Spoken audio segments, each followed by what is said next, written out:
Friends, before you dive into this story, please do two simple things to help our channel grow. Subscribe to the channel and be sure to leave comments. Your opinion is priceless to me. I promise, it's going to be very interesting. The riddle, locked in steel. The incredible story of the pistol that outplayed the Luger itself. Imagine this. The mud of the Eastern Front. The bone-chilling cold.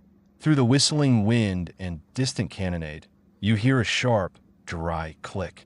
This is not the sound of a shot. It is the sound of preparation. The sound heard a split second before the fatal shot rings out. It is the hammer of a Walther P38 combat pistol being cocked. This sound is a symbol of an entire era, a symbol of power, engineering genius, and the ruthless machinery of war. But what do we really know about this legendary weapon? Why did it, and not its famous predecessor, become the main pistol of the Wehrmacht? Today, we won't just be flipping through the pages of dry reference books. We're going on a journey through time, through political intrigues, through the smoke of battles and the cold of factory floors.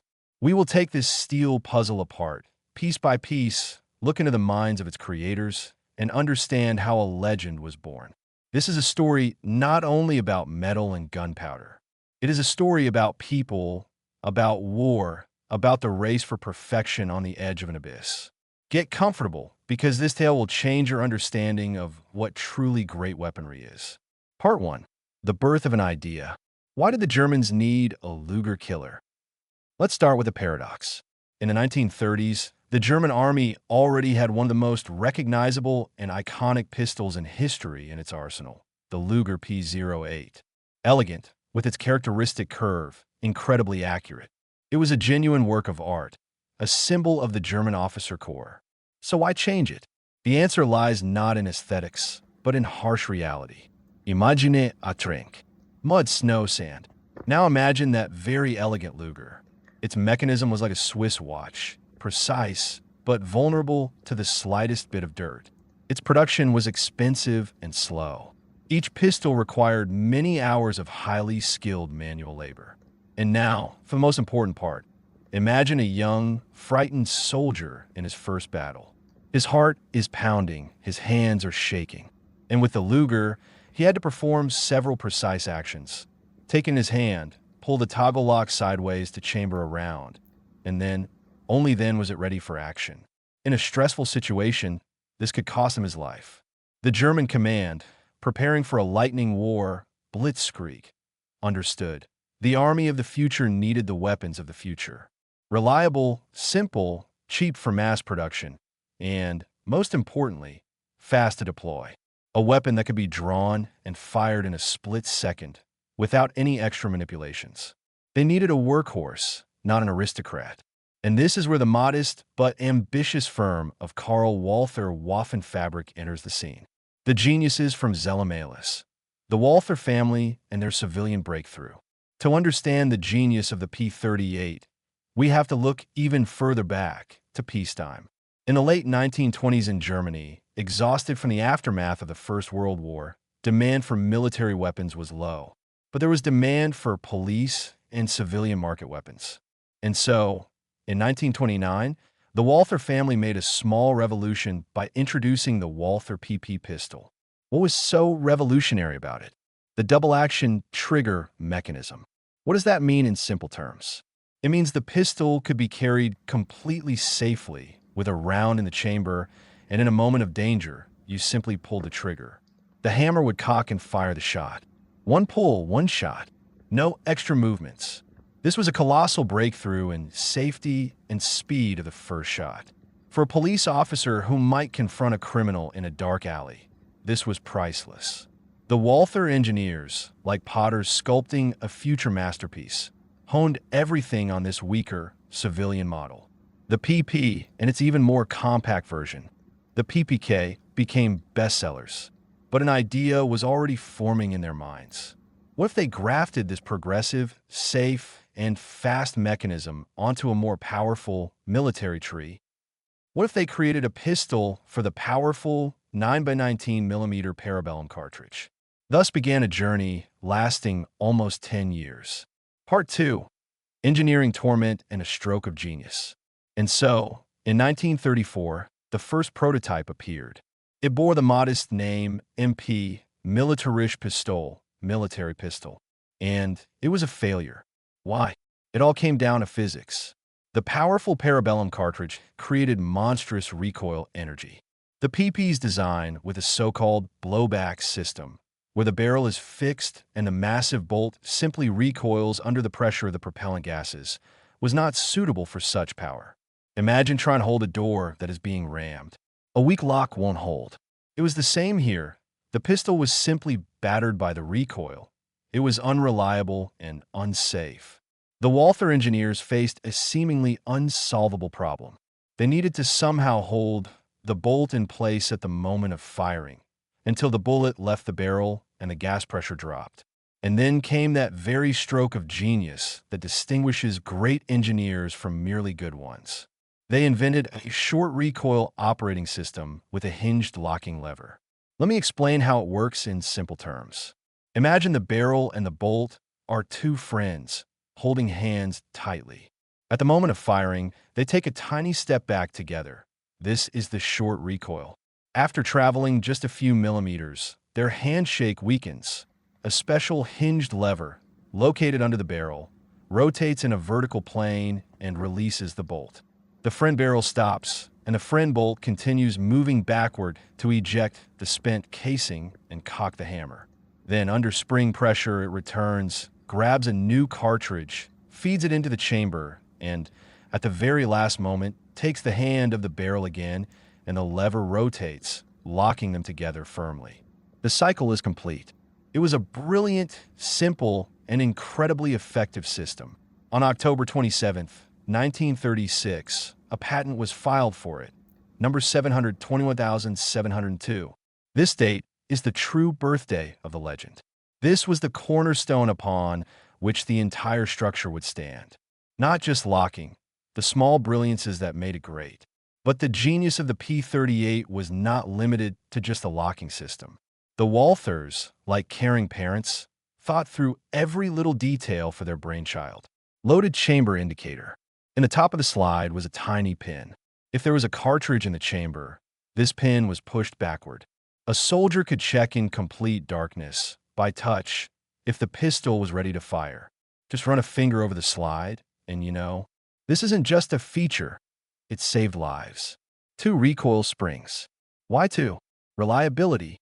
If one spring broke, and anything can happen in combat, the second one kept working and the pistol remained operational. This is the thinking of a true military mind, duplication of critical systems. An external hammer. Unlike hidden strikers, an external hammer gave the shooter tactile and visual information about the weapon status. Is it down?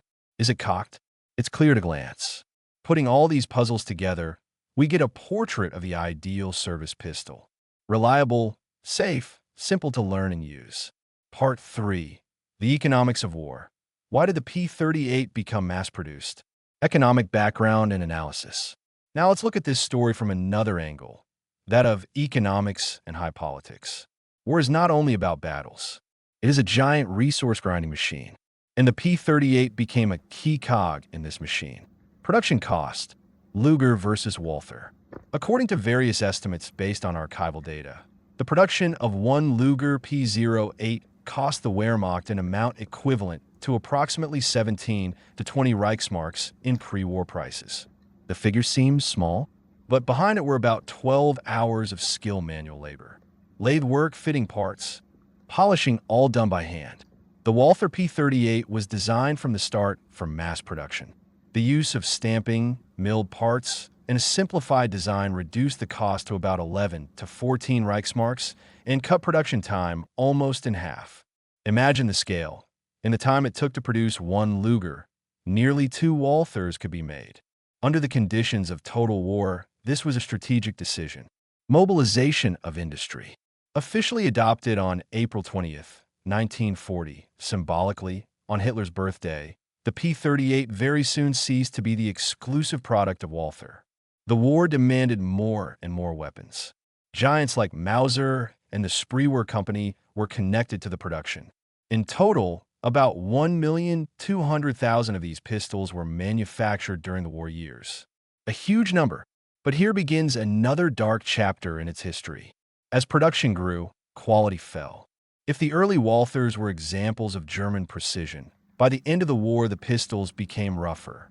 The beautiful blued finish disappeared, replaced by rough phosphating. On some models, that very useful loaded chamber indicator vanished. Parts became less carefully finished.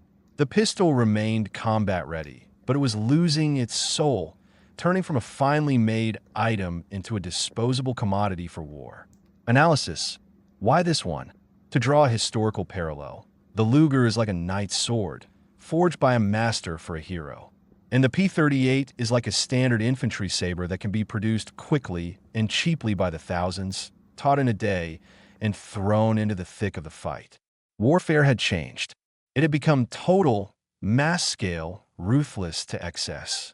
And the P38 perfectly met this new, terrible time. Part 4. Combat Path and the Legend's Last War. The P38 went through the entire Second World War. From the sandstorms of Africa under Rommel's command to the snow-covered ruins of Stalingrad. It was carried by German officers, tank crews, and pilots. And also, it became one of the most desirable trophies. Soviet soldiers, American paratroopers, British commanders, all valued this pistol. It was more reliable than the Luger, more convenient, more modern. Capturing a Walther was considered a great success. And after the war, thousands of these pistols spread around the world, becoming silent witnesses to the most terrible tragedy of the 20th century. But the story didn't end there. It received an incredible continuation. Part 5. Second Birth. The P1. The Legend returns to service. The war ended. Germany lay in ruins. It seemed the era of German weapons had passed into oblivion. But with the creation of the FRG and its army, the Bundeswehr, the question arose, what should the new German soldiers be armed with? Rearm them with old, captured P38s? Look for something new? The Germans, pragmatists to the core, acted with brilliant simplicity. They took the proven, perfect design and modernized it.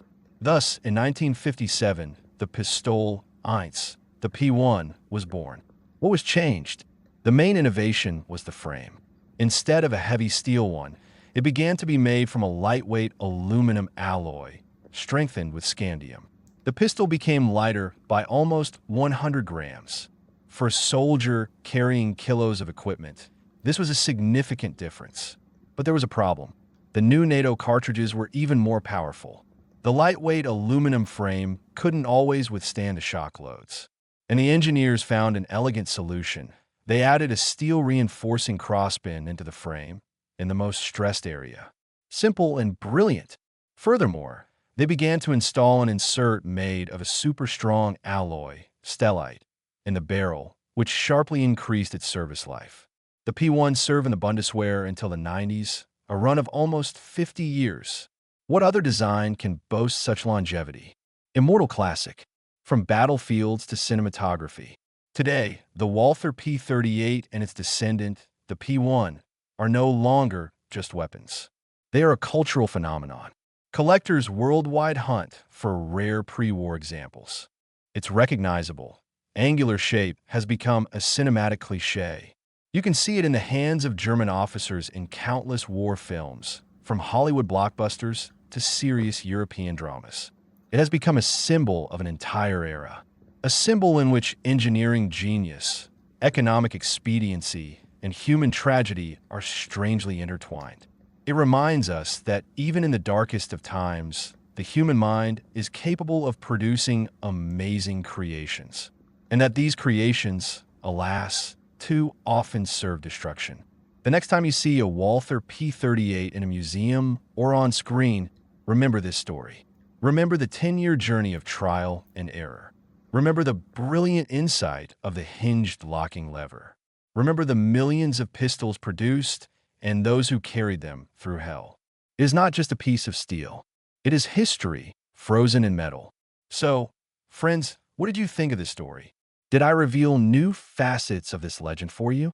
Write in the comments what surprised you the most. And of course, if you found it interesting, subscribe to the channel. We have many more untold stories about weapons that change the world ahead of us.